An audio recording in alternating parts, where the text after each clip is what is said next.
focused on how we can implement Buen Vivir, and has led her to develop a framework for community-led sustainability and well-being. Hi, Natasha. Thank you so much for joining me today.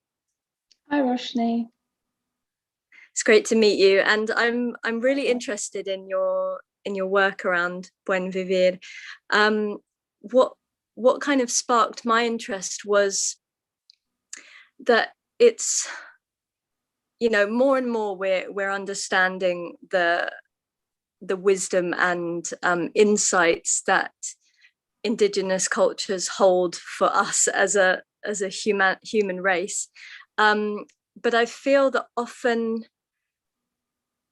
perhaps it's in a kind of a felt way of understanding that we need to look to those native cultures to give us guidance for overcoming the challenges that we're facing, but how we actually put that worldview and those principles into practice is not often not something that I've seen talked about a lot. So I was really interested when I came across your writing on this subject, and to learn that you'd written a whole book about it, which we can explore further as we speak. But tell me a bit about yourself and how you got to become interested in Buen Vivir.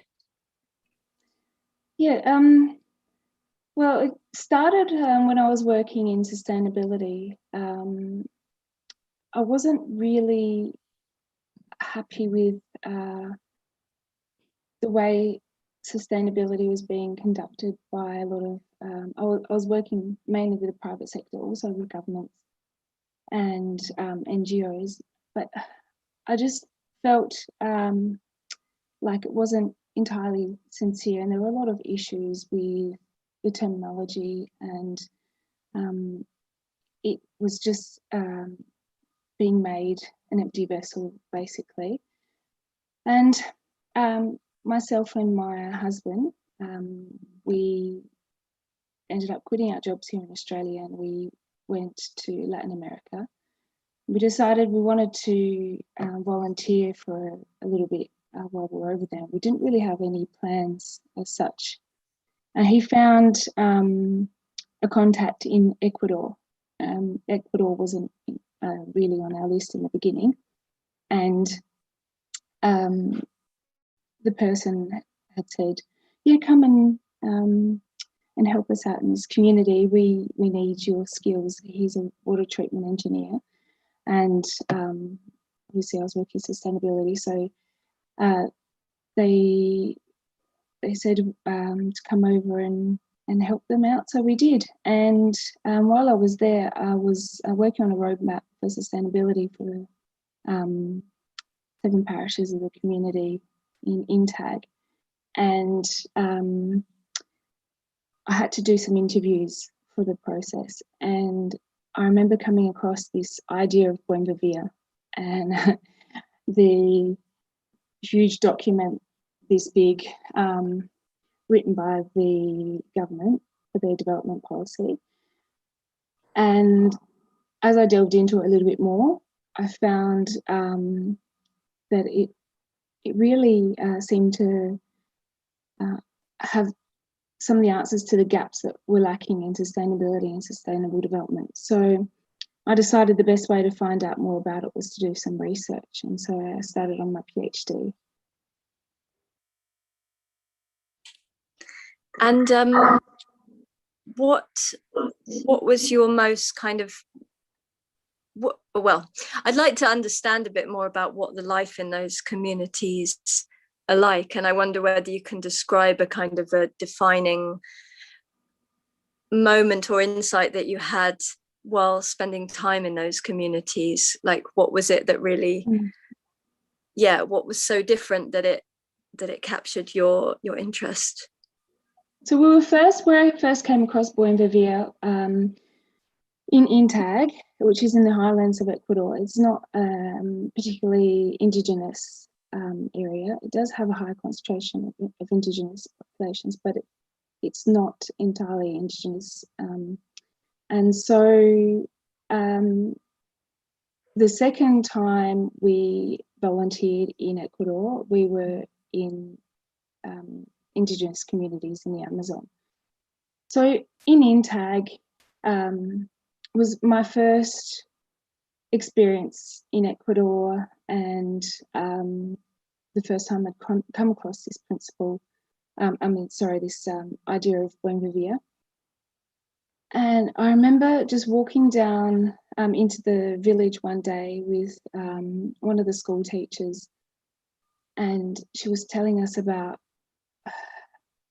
the fact that they really don't want to live like we do in the West.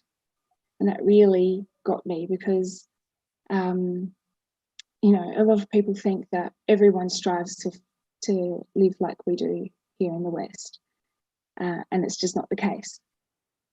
And another time just really stuck in my mind was we were spending time on a farm of the host family, his brother, and he took us down to the river, one of the main rivers that runs through INTAG, and we saw gold, and they were just totally disinterested by the fact that gold is there, and capitalizing on this precious metal. In fact, the opposite. They're trying to keep mining companies out because they know the damage that it can do to the natural environment, which is much more valuable to them than the money that can come from mining this precious metal. So I really, those two moments were really defining for me how differently these people think to a lot of communities in the West. And I really admired it. So it was another reason why I wanted to find out more about Buen Vivir, because they were all talking to me about Buen Vivir at the time. So it's something that's it's very much in their awareness all the time, this concept and this approach, would you say? Yes, I'd say so. And one thing I wanted to point out was that this idea of Buen Vivir, this philosophy, is really a plural concept. So it does stem from Indigenous cosmology, but it does take into account other values and ways of being. So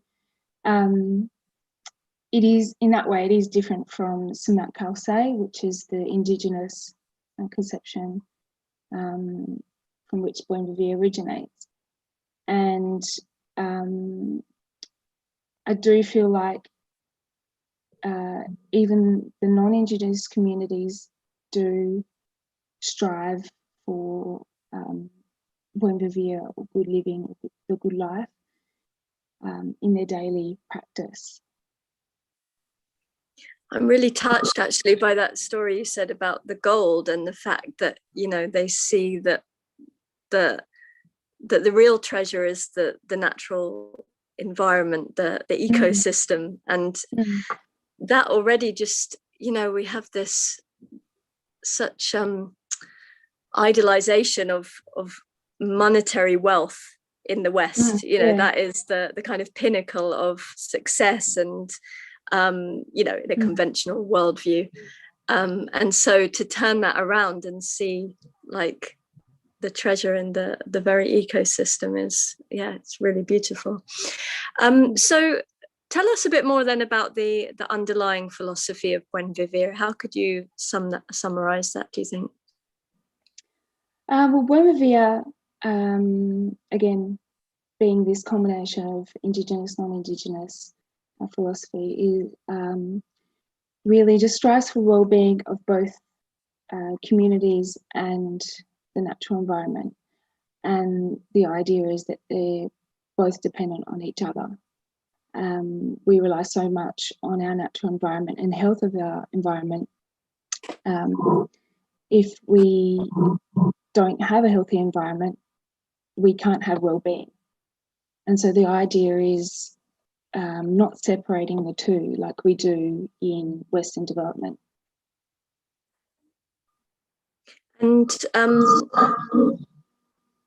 how then does this play out in a practical way? What are the characteristics of that lifestyle, or that way of living with the natural environment? It's really about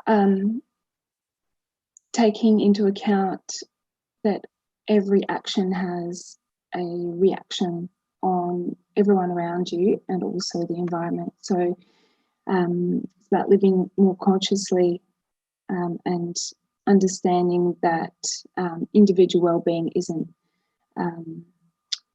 going to improve life on this planet. It's really looking at a communal way of living and making sure that our environments are healthy. And there's a bit of a funny echo going on. So how did you see the communities there handling some kind of key foundational aspects of community life, such as decision making, how they use resources, how they share wealth, or how did you see that taking place? Well, in two different ways. At the more everyday level, there's something they call mingas, which are community workshops, I guess. So people that have skills in a particular area or knowledge in a particular area help out. It's communal work to make sure that everyone is living well and things are running smoothly, I guess. The other thing is that local governments they do play a big role in those communities, and so I found that local parishes were quite on board with this idea of Buen Vivir and were pushing it on behalf of the communities. The problem is that they sometimes lack power and funds to do so. But in Cotacachi, which is the county in which INTAG is found, they have this participatory budgeting process. So the idea is to take into account the people's needs and what the people believe money should be spent on. And it's really been a lot of trial and error in this area, but from what I've been told, it's a way to make sure that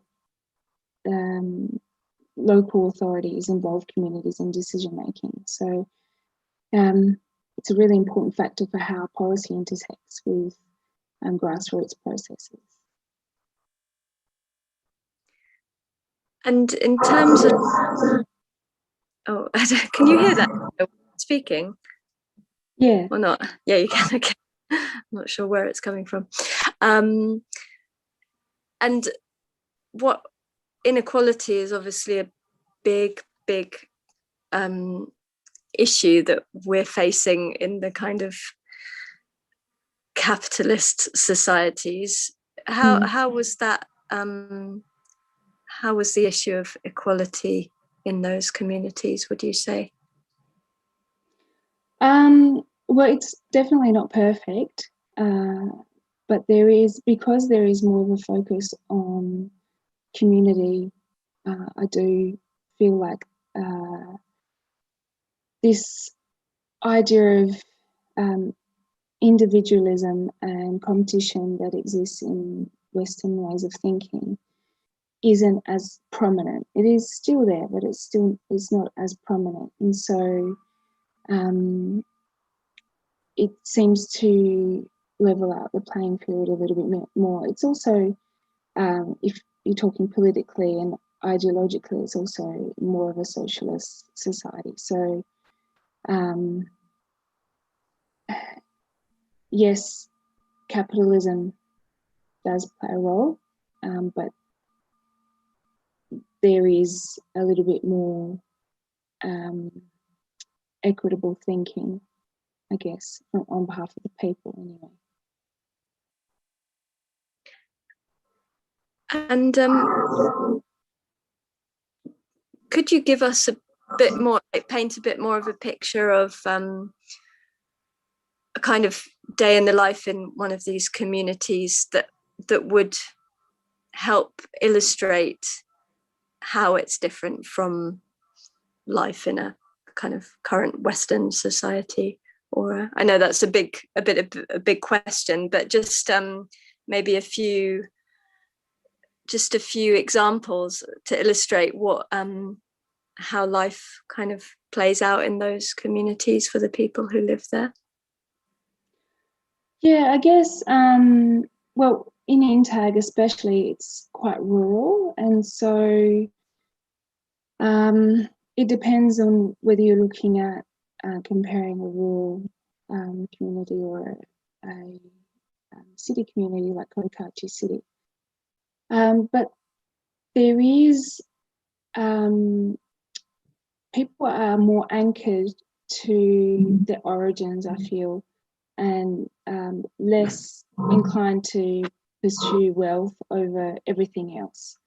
And so a lot of time is spent with neighbours, friends, communities, a lot of community events, and there's more of a feeling of solidarity without romanticising the fact there's still, you know, divisions in some of the communities, but it feels a lot more harmonious in terms of the way people relate with one another and how they connect with one another. And so family life comes first before, you know, making money. Family is the most important. Whereas I find that in a lot of Western societies, family can be secondary. Jobs are quite important, and there is a reason for that. But yeah, the communities there seem a lot more connected to each other. And so a day in the life might see, for example, in Intag, a farmer wake up, have breakfast quite early with the sun.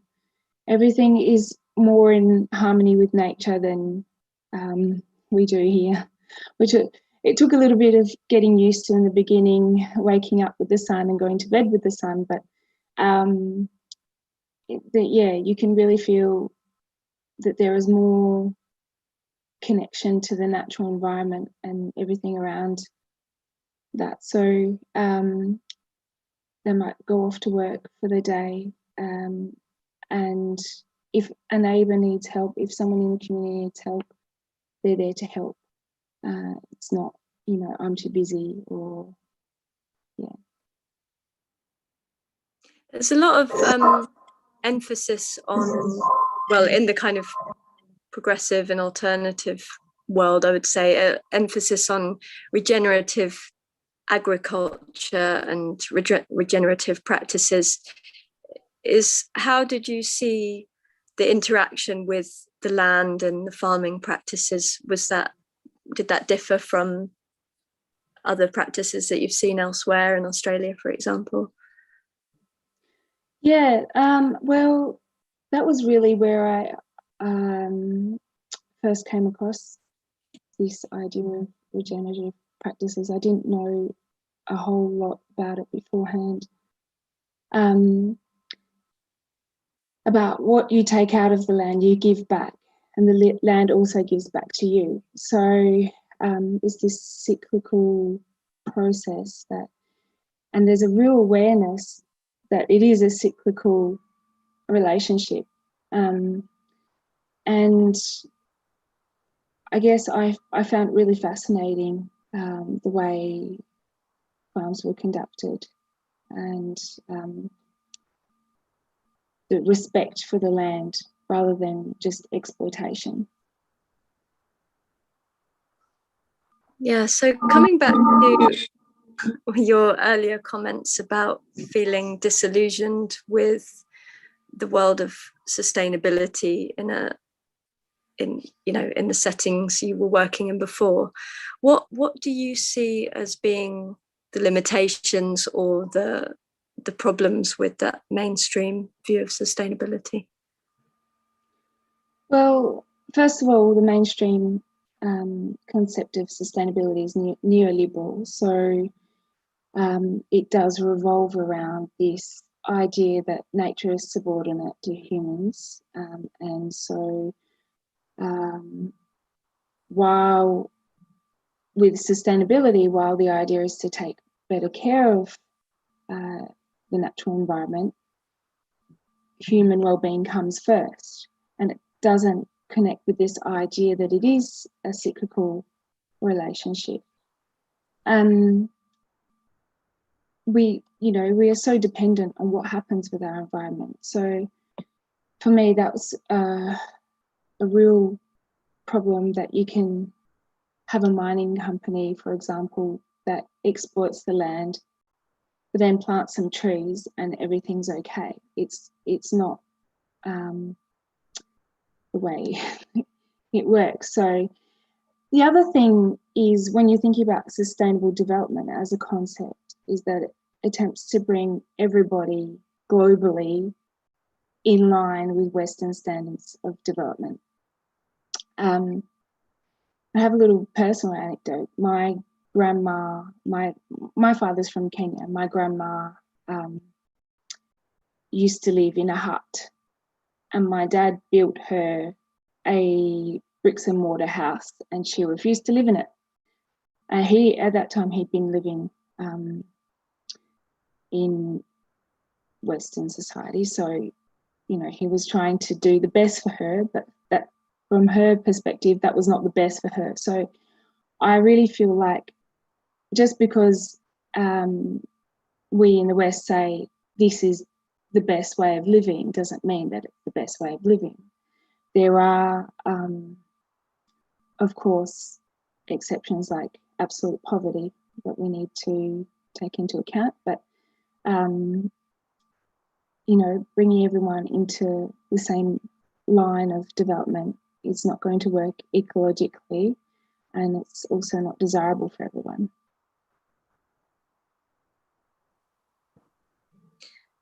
Thank you. Another area, before we talk more about your book specifically and the work that you've developed through that, the other area I was just curious to ask you about was around economics, because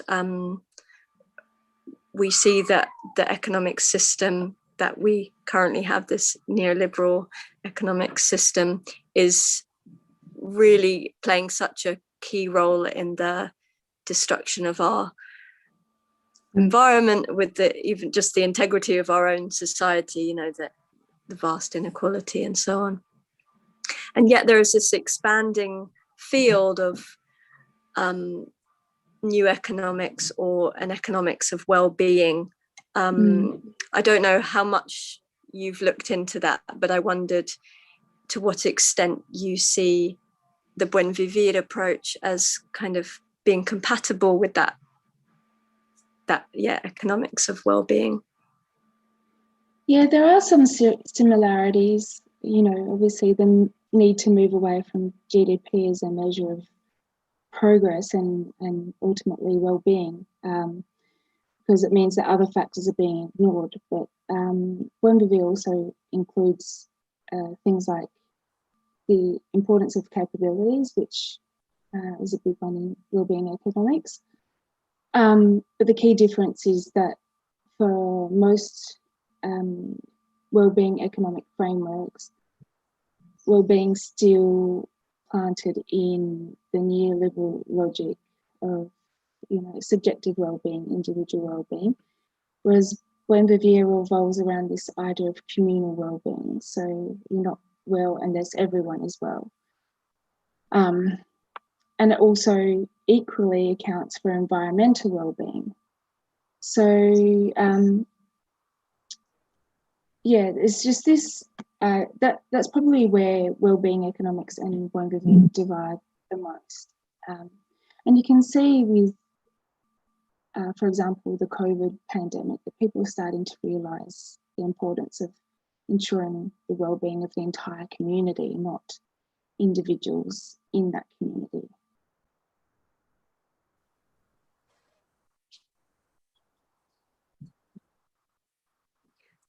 Sorry, I lost you for a moment there. I think my connection stalled. That's okay. I missed the last bit of what you said, but probably it got captured on the live stream. Well, it's interesting that you say that. I mean, I think probably some branches of well-being economics do focus more on individual well-being, but certainly the groups and the kind of philosophies, let's say, that I've explored definitely are about the collective, you know, that unless everyone is well, then no one is well, you know, that idea. And similarly, you know, that extends as we are an integral part of the ecosystem, and so our well-being depends on that. So I guess it depends. There's probably many different strands of it, but so I'd love to hear more about your book. You've written specifically about how Buen Vivir principles can be applied in other contexts. Is that right? Yeah, I mean, that was the very last section in my book, I guess. And it's been pointed out by many scholars that Buen Vivir has the potential to be applied in other contexts. But what was really lacking before was how. What does it entail exactly? And the fact that Buen Vivir is a grassroots or an endogenous process doesn't correlate with the principles, for example, that come from the top down. For example, in the former Ecuadorian government put out some principles and targets for Buen Vivir as part of their development plan. So there was this unknown around how can we implement Buen Vivir and what does it mean? And that was one thing that came up again and again and again in my fieldwork. The key informants kept telling me, we know what it means to us, but there's no real clear meaning to Buen Vivir that everyone can say, okay, this is what Buen Vivir is. So one of the things that I looked at was this idea of the social and solidarity economy, which does come from a policy perspective, but it also helps move communities away from a capitalist-based society and towards an alternative economy. So that was one way that Buen Vivir can be implemented outside of the Latin American context. Another way is through a deliberative and participatory democracy. So I mentioned the participatory budgeting process earlier. So that's one way that in Cotacachi they are working towards Buen Vivir, or have been, at least when I was doing my field work. And another way is at the level of the people. So changing this mindset of individualism and this disconnect of society and nature, and I guess living with more mindfully about the changes that we can make individually, but also as a community, and to help our communities and our natural environment. So it's this symbiosis of political and community change that can help it be implemented in other contexts outside of Latin America. And have you seen any examples that some of those principles have been put into place successfully? another context? So because my research looked at how there was a lack of knowing what principles Bougainvillea entailed, it was really hard to look at how Bougainvillea was implemented, like from a literature perspective, how Bougainvillea was implemented in other places outside of Latin America, because until we had a clear understanding of what Bougainvillea entails, it was really unknown. And I guess as far as I'm aware, I don't think it has been specifically implemented outside of Latin America, has been included in development policy and constitutions of Ecuador and Bolivia.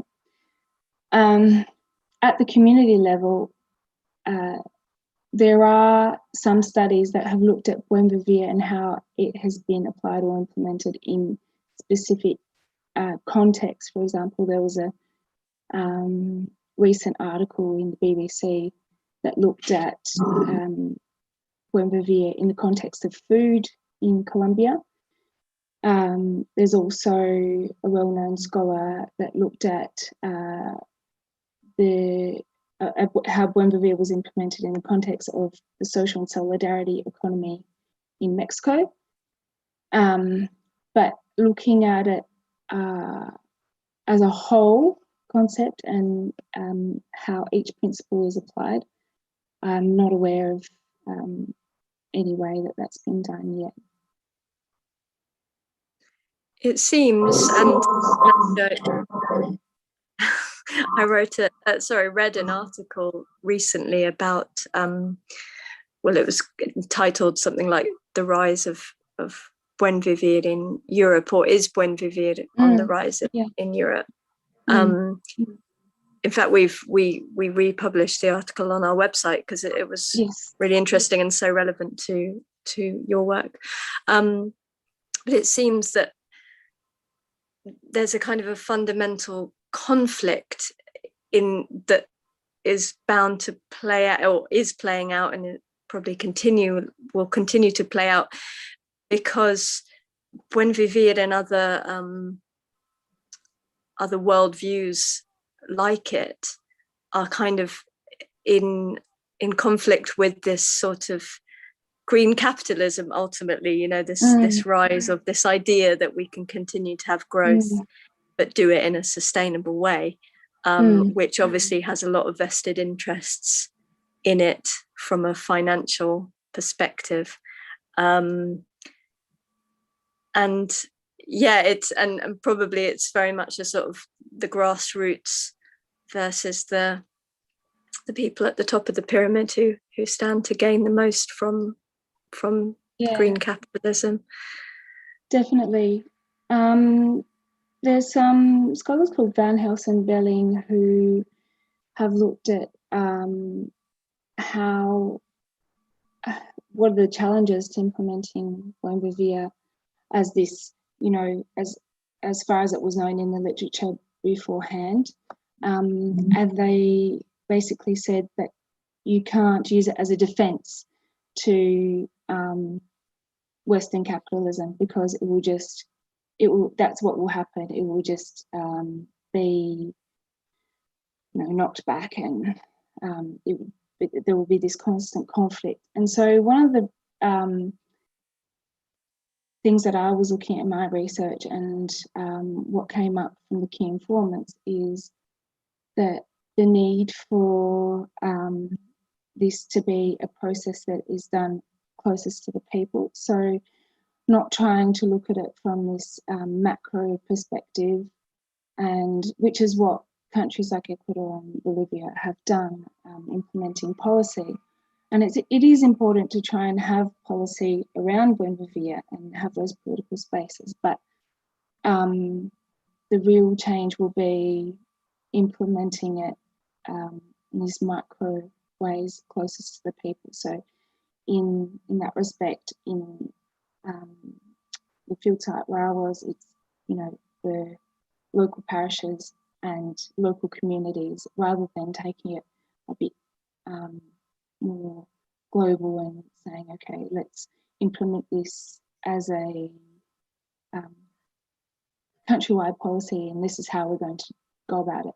So I think that would be where it would have some success, would be not trying to overthrow the system, working in these small ways, and changing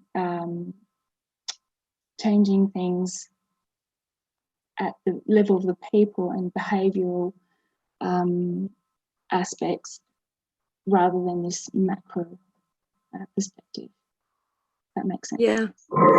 Yeah. So that it would be most easy to implement at a local community level, where I suppose it's possible to get enough people on board to make that shift on a small scale.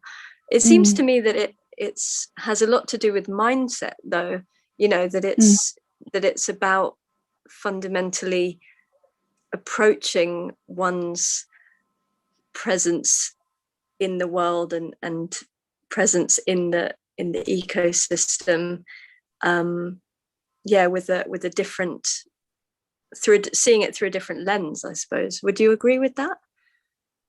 Yes, definitely.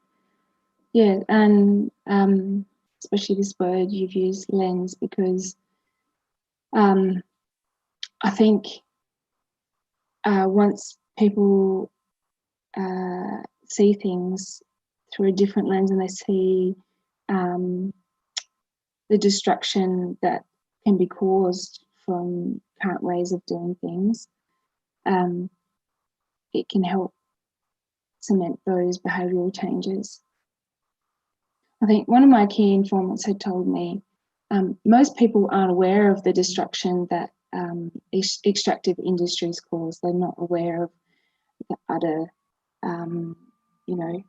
obliteration of the environment from mining of heavy metals or precious metals or cement. They don't see how much water goes into that. They don't see the pollution that comes out of it. And if they did, they might change their own ways of doing things. And so it is really, I guess, applying that lens. And it's not something that's going to happen overnight in communities that are so rooted in neoliberalism. But, we are starting to see pockets of communities that are making changes.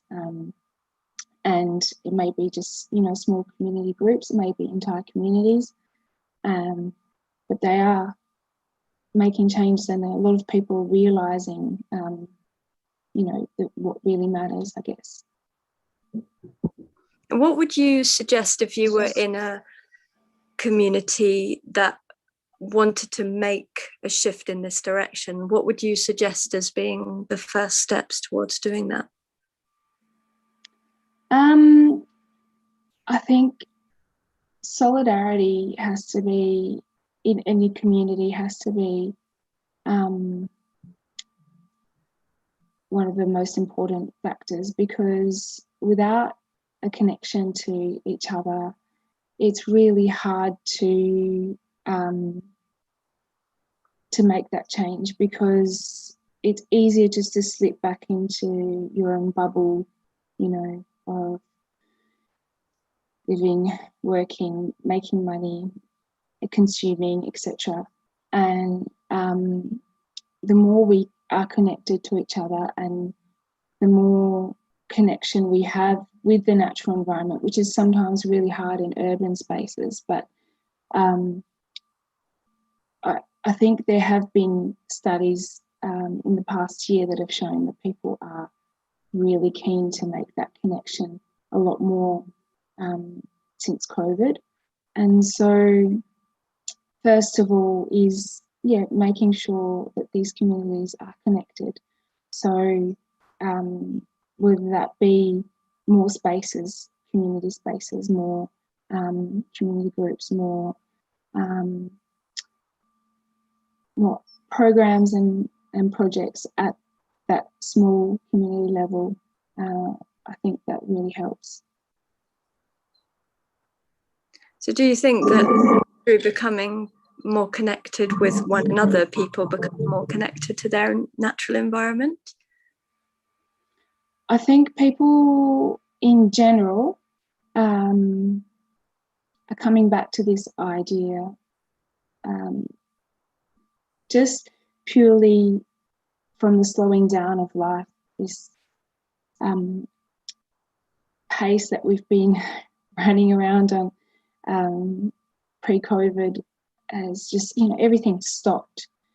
And so we've really been forced to slow down, and once we slow down, we look at what's around us, and people are going outdoors more because that's all they can do sometimes. In some places, you go for a walk for an hour a day, and they are having more connection to their natural environments.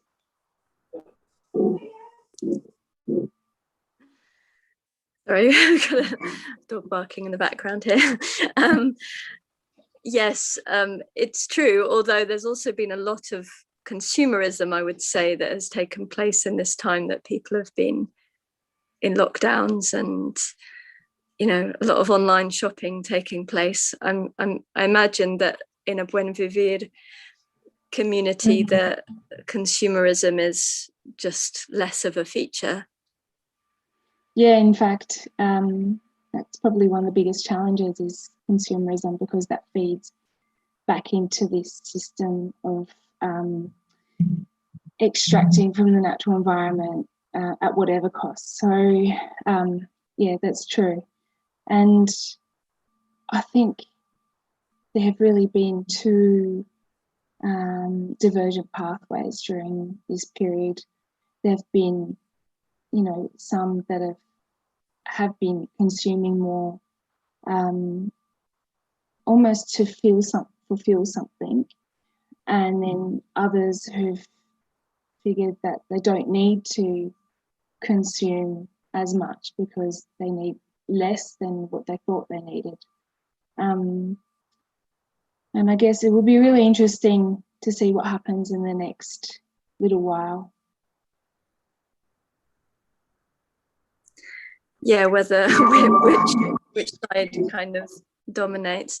Would you say that Buen Vivir is growing in Latin America? Would you say it's kind of in a rise in kind of popularity and people's awareness at the moment, like in its overall trajectory over the last decades?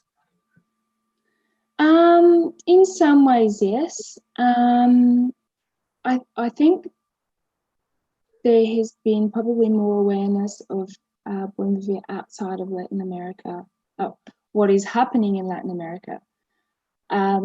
But there has been this idea of Buen Vivir that has existed in the daily lives of communities throughout Latin America for a long time before it has been studied and put into policy and whatnot. So I don't think it would be fair to say that there's more awareness of Buen Vivir in Latin America,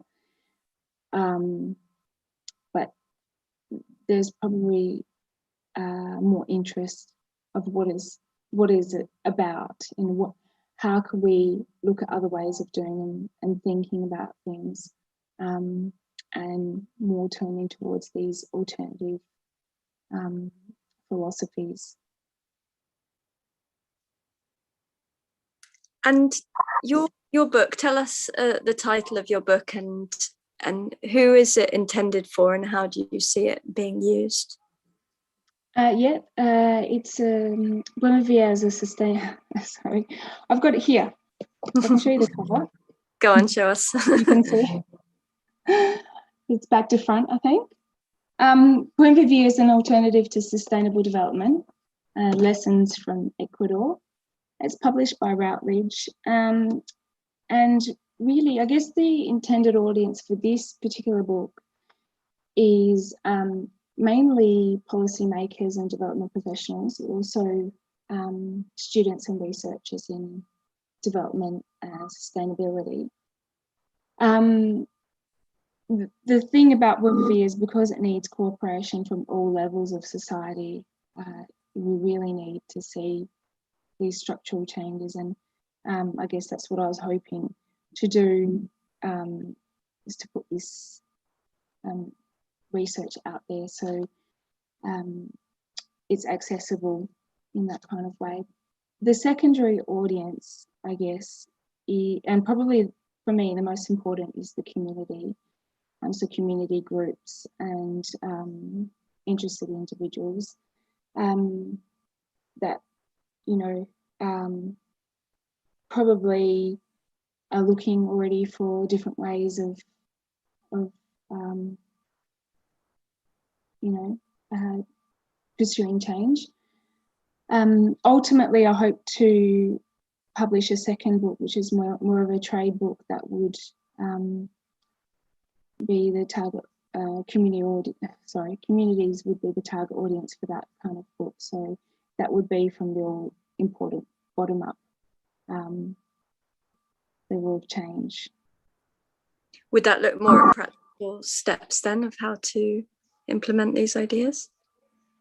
Yeah, it's one thing I didn't talk about was that there have been two paths under this idea of buen vivir that have come out in the field research that didn't come out in literature before that. So there's this idea of buen vivir, which is this utopia that is at the same time bottom-up concept, but does need this input and cooperation from government and from local organisations, etc. And the other flip side of that is vivre bien, which is different from the Bolivian concept of vivre bien, which is more similar to buen vivir as a utopic idea. But vivre bien comes from the Quechua Alicaucay, which is basically the same principles, the same ideas, but how do you practice that and how do you implement that in a day-to-day way? So that would be what the trade book would be looking at, is, you know, practical ways that you can implement vivre bien, or buen vivir, but on a day-to-day basis. And how would people get your book? How would they find you and your work? You can buy this book on the Routledge website, or Taylor and Francis. It's also available on online at a lot of the large book retailers. And there's hard copy and ebook for the time being.